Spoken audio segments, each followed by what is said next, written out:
നമസ്കാരം, കലാകൗമുദി ഓൺലൈനിലേക്ക് സ്വാഗതം. P J Joseph വിഭാഗം കേരള കോൺഗ്രസിന്റെ സീറ്റുകൾ വരുന്ന നിയമസഭാ തെരഞ്ഞെടുപ്പിൽ ഏറ്റെടുക്കാൻ തീരുമാനിച്ച് കോൺഗ്രസ്. പി ജെ ജോസഫ് വിഭാഗത്തിന്റെ കയ്യിലിരിക്കുന്ന തൊടുപുഴയും കടത്തുരുത്തിയും ഒഴിച്ച് ബാക്കിയുള്ള സീറ്റുകൾ ഏറ്റെടുക്കണമെന്നാണ് ഇപ്പോൾ കോൺഗ്രസിൽ അഭിപ്രായം ഉയർന്നിരിക്കുന്നത്. കോതമംഗലം, ഏറ്റുമാനൂർ, ചങ്ങനാശ്ശേരി തുടങ്ങിയ സീറ്റുകളിൽ പി ജെ ജോസഫിന്റെ വിഭാഗം മത്സരിച്ചാൽ അവർ ജയിക്കാൻ യാതൊരു സാധ്യതയുമില്ല. അതുപോലെ കുട്ടനാട് സീറ്റ് ജോസഫ് വിഭാഗത്തിന് കൊടുത്താലും അവിടെ അവർ വിജയിക്കില്ല.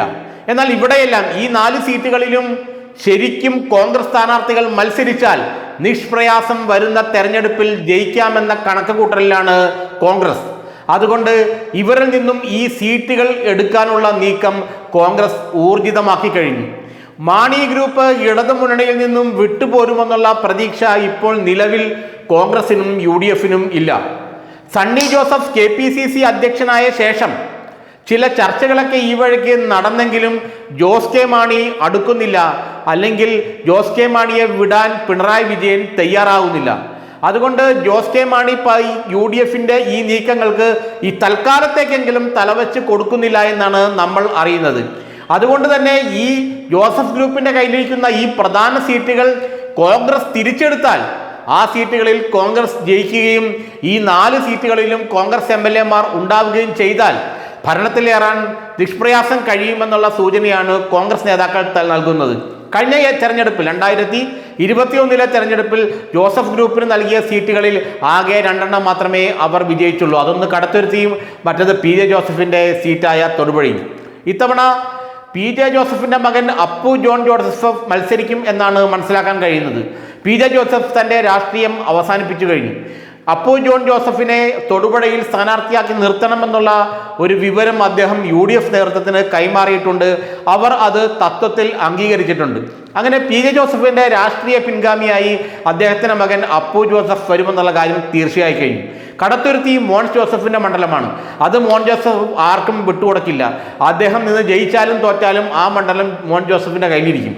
എന്നാൽ മോൻസ് ജോസഫിന് വലിയ താല്പര്യമില്ല. കാരണം തൻ്റെ മകനെ പിൻഗാമിയാക്കാൻ അദ്ദേഹം തീരുമാനിച്ച് ഉറപ്പിച്ചിരിക്കുകയാണ്.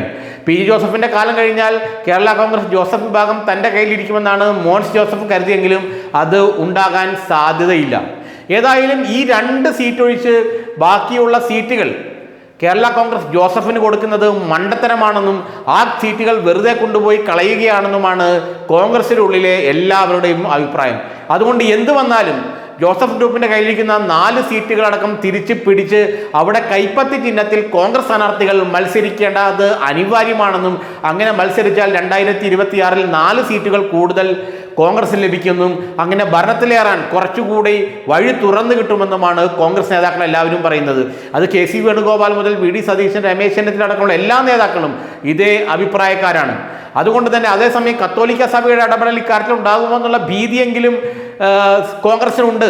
പക്ഷേ സണ്ണി ജോസഫിനെ പോലെ ഒരാളെ ഉപയോഗിച്ച് ആ ഭീതി അല്ലെങ്കിൽ ആ ആശങ്ക പരിഹരിക്കാമെന്നുള്ള വിശ്വാസവും കോൺഗ്രസിനുണ്ട്. ഏതായാലും പി ജെ ജോസഫ് ഈ കാണുന്ന പി ജെ ജോസഫ് ആയിരിക്കില്ല ഈ 2026 തെരഞ്ഞെടുപ്പ് കഴിയുമ്പോൾ. അദ്ദേഹം രാഷ്ട്രീയത്തിലുണ്ടാവില്ല. പി ജെ ജോസഫിന്റെ പിൻഗാമിയായി അപ്പു ജോസഫ് വരും. പിന്നെ 2-3 MLA-മാരുള്ള ഒരു സാധാ കേരള കോൺഗ്രസ് പാർട്ടിയായി ജോസഫ് ഗ്രൂപ്പ് മാറുമെന്നുള്ള കാര്യത്തിൽ തർക്കമില്ല.